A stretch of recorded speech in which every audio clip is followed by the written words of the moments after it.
All right. Thank you, Leslie. My name is Dan Pinnell. I am an alcoholic.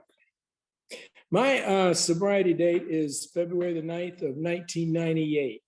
That's 23 years, 8 months, and 15 days. I do not say that as bragging. What I say that as is identifying myself as an alcoholic. I've found that us recovering alcoholics count the number of days since our last drink. Non-alcoholics, they don't even think about it. I mean, so there you have it. And my story that I'm going to whip through here basically is going to have two major parts. One of them is how not to do it, and the other one is how you might want to try doing it because it actually worked. Okay. I started drinking just for fun, to experiment when I was 15. I grew up on my dad wasn't a farmer, but I grew up like a farm boy because we built a house on the backside of my grandfather's little farm. And we just hanging around and working in tobacco down in Eastern North Carolina and camping and things like that. One of the older brothers of the family that I hung out with, had some liquor one time and, gave that a try and got a little bit high and so forth and didn't think much of it. But I was really attracted to it. There's no doubt about it. And I didn't particularly like being a kid. I wanted to be a grown-up. And learning how to drink and all that just seemed like something to, a passage to adulthood because I wanted to be making my own decisions right away. Of course, I wanted to make my own decisions from the time I was about 9 years old. So you can see how well I got along with my dad. Anyway, where the thing really got started was the next summer when I was 16.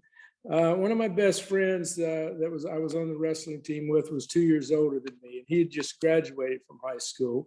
He had a sister who was a nurse down at Charity Hospital in New Orleans, and she had married a guy, a good old boy from Hattiesburg, Mississippi, and they had some kind of half-assed construction company down there, and I invited us down there to work for the summer. I would do anything to get out of a tobacco field, and that sounded like an opportunity. And because Ronnie was such an upstanding young man, my parents allowed me to head to New Orleans for the summer. So I'm in New Orleans. Back then, our licenses were not laminated. So I just erased 1950 and typed in 1948. So I'm in New Orleans with a license that says I'm 18. I'm 16 and I look 12. But that didn't seem to matter. So I'm off to the races and feeling like I'm just a grown up, So, but the drinking basically continued through high school, like most of us I've found. Drink one, spill one, throw one away, throw one up, that kind of thing. But it was all about just having fun and hanging with the crowd. There was no intention to become an alcoholic. I can certainly tell you that much. But I always hung with the drinking crowd. Then I made good enough grades to get in at North Carolina State. But when, I went up there and I still wanted to, I was on my own for sure, living by myself, and essentially spent the whole year drinking beer, playing poker, and flunked out. Okay. Then I had to start my trip as a Rhodes Scholar, ROAD scholar. Went to a community college to get my grades back up. Vietnam was going on back then, and I'm going like I got my grades up high enough to have a C average, and they had this little thing called the draft lottery. And if your draft number came up, about anything above about 150, you were pretty safe. But if it comes up number 42, you're going. That's all there was to it. So having grown up around Fort Bragg, I go, they're not drafting me into the Army. I'll join the Marine Corps. which is what I did. I got in the Marine Corps officer program. As it turned out, timing is everything. By the time I got my degree, got commissioned, they were pulling the Marines out of Vietnam. So I ended up on the West Coast serving out there. But what I will say is that every place I went, whether it be high school with the drinking crowd, college with the drinking crowd, transferring to East Carolina and ended up in a fraternity, ended up in the Marine Corps, and later, once I got out of the service, ended up in sales. I always put myself in harm's way when it came to drinking, because they were all, drinking was a part of all of that. And, it just escalated. I mean, it's just, I just kept drinking more and more. I got my first DWI the week I graduated from college down in Greenville, North Carolina at ECU, but I mean, I only blew a .13, for gosh sakes, that's hardly even drinking, right? Then back in those days, I was able to get the charges reduced to careless and reckless. So that didn't even come close to slowing me down. So anyway, I went out, served my time in the service for 3 years active duty, got out, started my sales career, and stayed out in Southern California. And let me tell you, folks, the number of times I drove on those LA freeways inebriated is somewhere, I don't know, I tried to figure it up one time, but it's at least a couple of thousand times. And as it turned out, I ended up with only 3 DWIs on the West Coast. Before it was all over, I ended up with 3 DWIs on the East Coast. The only thing that kept me out of a long stint in jail was that they were spaced way apart, and that they were in different universes back then. We weren't near as computerized as we were. But there came a time when the drinking really caught up with me, and what I used to be able to do and drink and get up and go to work and get all of these things done and just keep on partying and everything else, I got where I lost the ability to do it. My luck ran out. I mean, I couldn't do it. It's kind of like, I always talk about the greatest phrase that I know in the big book for me is the self-will run riot. The first time I ever read that, I knew that was me. I didn't know what it meant, but it just felt like me. And self-will to me is about as dangerous as liquor, because it will quit working. And for me, the self-will and the whiskey quit working at the same time. And then there was hell to pay. And before I knew it, I had spiraled into deep depression and suicidal ideations. And that's where I got to when I ended up under the care of a psychiatrist who, said, yeah, you've got some depression, but he always knew. He was nudging me toward that treatment center. And at some point, I relapsed again after having tried to stop drinking under his care. And I called him, and I went to a lovely place, Capistrano by the Sea, and it's a good treatment center. It's 12-step based. Those people taught me, just like we do at Pavillon, everything I needed to know if I would pick up that kit of tools, go out and stay sober. And in fact, I did, and I liked meetings. I basically, I will say I was dry for 2 years or more than 2 years, but I was not sober, because let me tell you, I was apparently doing a PhD on the 3rd step. I never seemed to get to that 4th step, and write it down and be prepared to tell it to another person on that 5th step. And I would have a sponsor, but I swear I wouldn't have called him if he was in the next room. I mean, the camaraderie of the meetings and all that seemed okay, but telling my deep, dark secrets and so forth to another man, that just wasn't in the cards for me. I couldn't make myself do that. So anyway, throughout all of this, I ended up in law school, going nights and weekends. And eventually I did get a degree after about 5.5 years of that. I would not recommend that to my enemies, going working and going to law school. But you know, that's what I ended up doing. But I had to take a break, you know, because of the booze. And anyway, I knew, because I had relapsed again and I'd gotten another DWI, I knew that I had to leave. It was time to leave California. That's for sure. And so I got the degree, and I was gonna take the bar in Georgia because I was gonna come back to the Southeast. You know, I mean, what the heck? You know, I was 2 years sober when that board down in Georgia, after looking at what I had to confess to when I applied to take the bar, they wanted to see me in person. I couldn't imagine why they would be that interested in me. But let me tell you what, they were not near as impressed with my little 2 years of sobriety as I was. They turned me every way but loose and made it pretty plain that I would not be taking their bar at this time without some more penance or whatever. So anyway, that kind of scuttled any thoughts of that.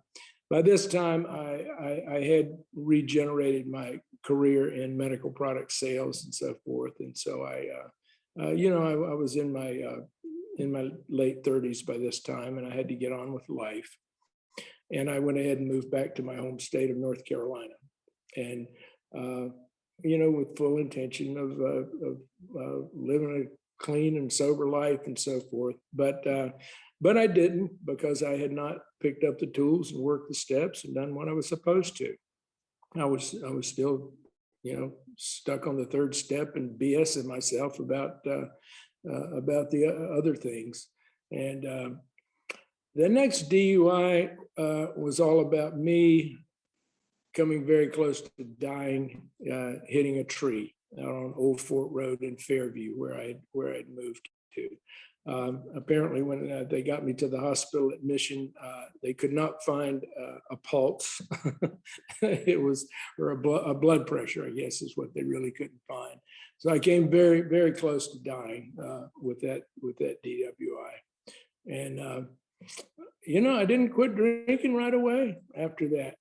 I mean, I still was messing around with it, and then I had to go to my DWI classes, and finally I determined that I was going to make a real effort at it. And I scraped together 30 days of sobriety, and then I called the guy who actually taught the DWI class, and he became my sponsor. and he was a good sponsor. But again, I was sober 2 or 3 years. 2 or 3 years. He moved away to Raleigh. I never did do that 5th step. I never did finish that 4th step. And eventually I ended up drinking again. And it just started the same cycle over and over and over. So, you know, long story short, I spent 14 years from the time I went to treatment until I got sober, from 1984 to 1998. And came, you know, I had more than one near-death experience. The wreck was the closest one that I had, but there were plenty of other things that went on there. And I finally started trying to get sober again. Well, I was always trying to get sober. I mean, I would be sober 30 days and 60 days and 90 days, but I just wasn't doing the deal. And it wasn't like I hadn't been told everything I needed to do. I just wasn't doing it. The week that changed my life, I was at a meeting down in Columbia, South Carolina. It was a new meeting, the Two Notch Road Group. I remember it. I was talking with a gentleman after the meeting who had about 10 years of sobriety. And he said to me, you know, if you just say you're an alcoholic, you'll use that as an excuse to drink someday. That's not what the first step says. And I thought on that and went, yeah, you're right. That is not what it says. later that week, I was up close to where I grew up and was at a speaker meeting at the German Street meeting in Fayetteville, and a retired Army sergeant had a hell of a story to tell, and he had about 25 years of sobriety. And as he was telling his story, he must have said a dozen times, "But my real problem is the first step. But my real problem is the first step." And I don't know, for whatever reason, smart as I am, I finally had an epiphany that, the fourth step, fifth step, debating this and that and the other, I've never actually taken the first step the way it's written. It says we were powerless over alcohol. It does not say we went to Capistrano by the Sea in Southern California and found out we were an alcoholic. That's not at all what it says. And I don't know, somehow I took that into my head, my heart, and my gut, and it was there. And I went, I'm going to get with this program. I know that I cannot do this without help and without doing what I've been taught. I came back to Asheville, found a young man who was quite a bit younger than me from Boston, Charlie. And I went and asked him to be my sponsor. And he and I started reading that big book in the mornings at the Cornerstone restaurant, and then going to the 9 o'clock meeting on Saturday morning. I was traveling all over the country by this time. And what I did is I felt like that I needed to really get involved with the group. So I got a coffee making position on Saturday morning, because normally I would be back in town on weekends. And I made coffee at that meeting for 2 years. And of course, I met a lot of people that led me into service work as an alternate GSR, then a GSR. And it's not like, I just knew that I needed a home group, and I was surrounded by lots of old timers that really genuinely cared. And it didn't matter, what I did or how long I was away or this or that or the other, they were still there. They were still doing the deal, and they were ready to reach out to me and help at all times, and just absolutely embraced me.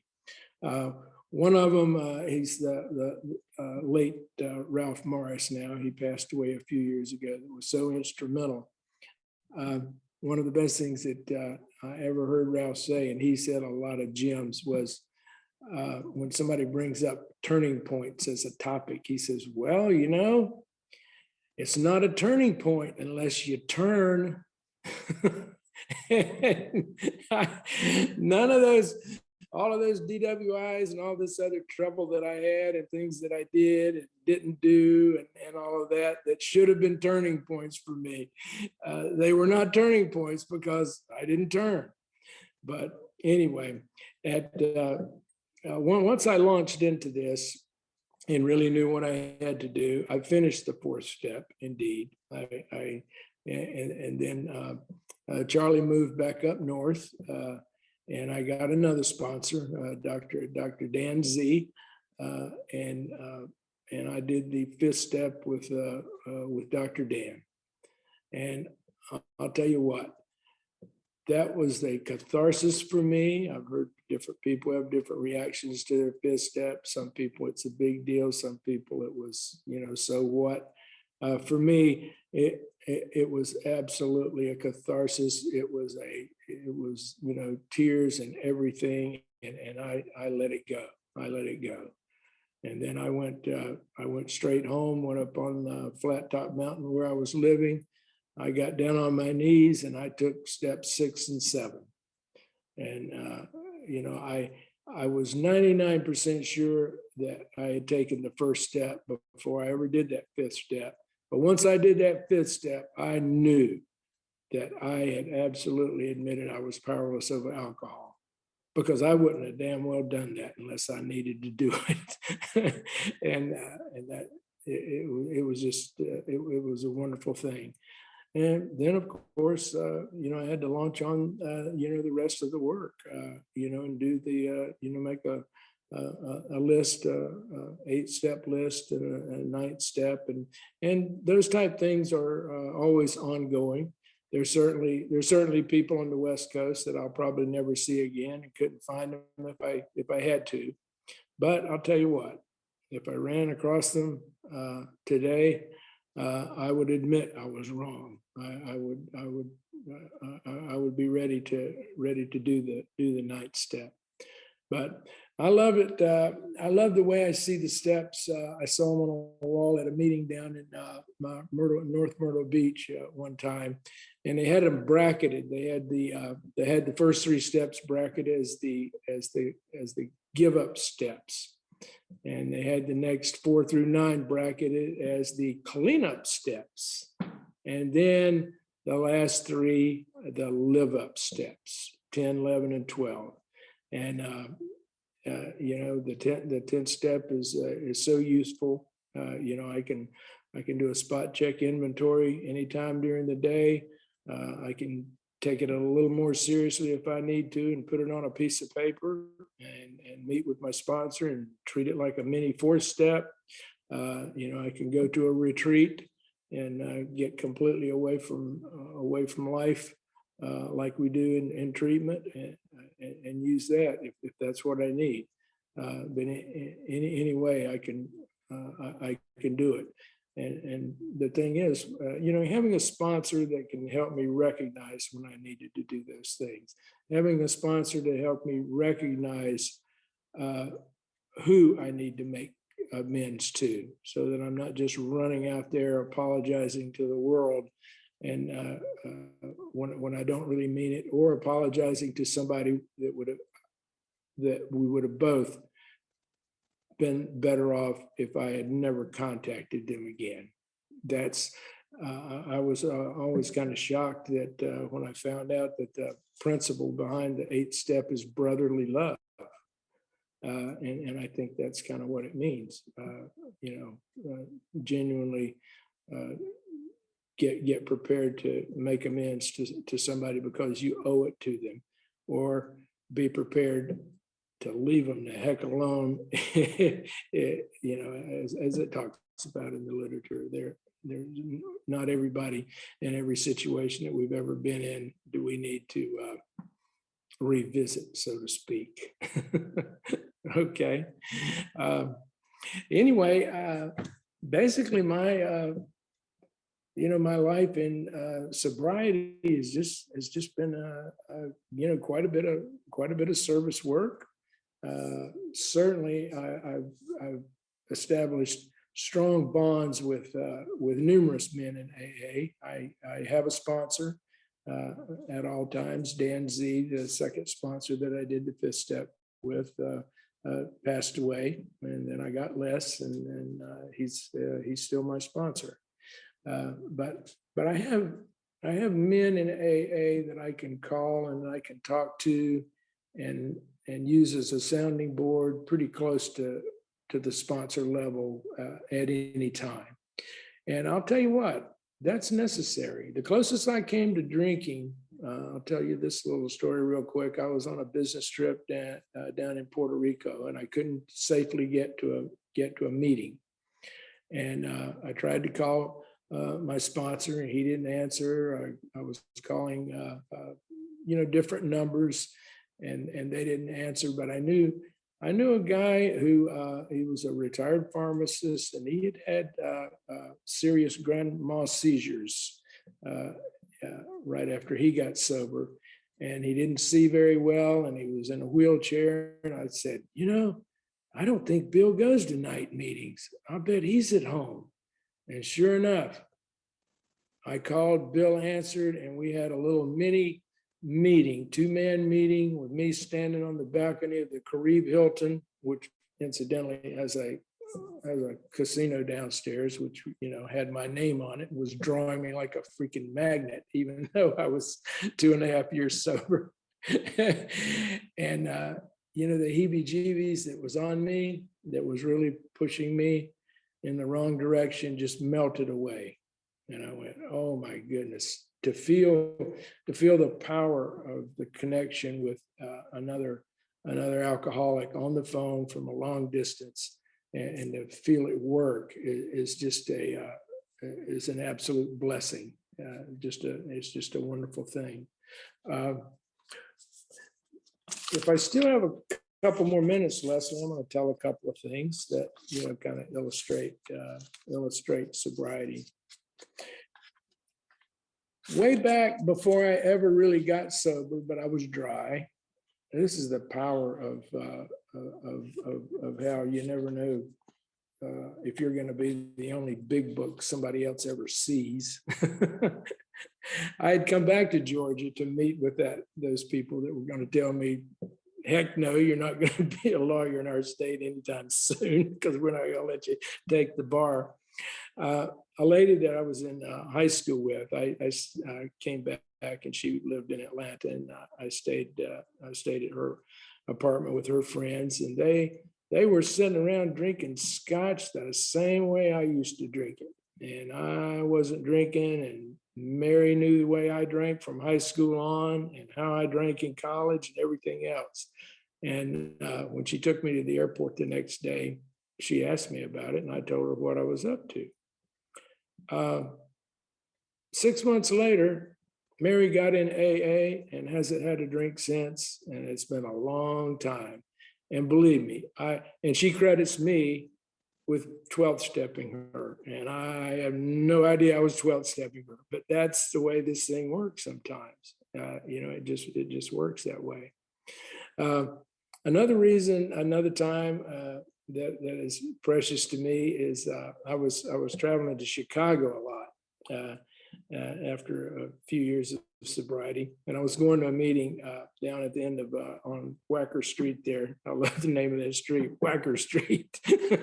and basically it's in a hotel that's there weekly, and I'd gone there a few times, and the guy leading the meeting said, "Hey, do you want to lead the meeting and tell your mini story?" And it was like, a couple of months away. And I looked at my calendar and I said, yeah, I'm due to actually be back here doing the quarterly figures for my sales force at that time. And sure, I'll do it. And when I walked away, I was just thinking, this is some kind of out-of-body experience that I am confidently booking something 2 months away in freaking Chicago, and I am quite confident I'm going to be sober and I'm going to be there. And I went, this has got to be somebody else. How can this be? And the last one I'll tell is on November the 6th, I'll be at the Panther game with a buddy of mine that I was in the Marine Corps with. And he and I tailgate at Panther games over the years a lot. We were in the bachelor officers' quarters together out at Camp Pendleton when we were both young, and we both drank like young Marines oftentimes drink, no doubt about it. Well, I became an alcoholic. Doug did not become an alcoholic. I go to Panther games with him and drink my club soda, my Diet 7-Up, and he drinks a couple of beers like a sane person, goes to the game, goes home. Now, if Doug still drank the way we both drank back then, frankly, I wouldn't be there. But, I'll always be an alcoholic, and I'll have to be involved in my recovery. But I'm also a man that doesn't drink. And I don't apologize to anybody for that. It's what I needed and what I wouldn't accept for the longest time. But by grace, what can I say? Thank you all. Thank you so much.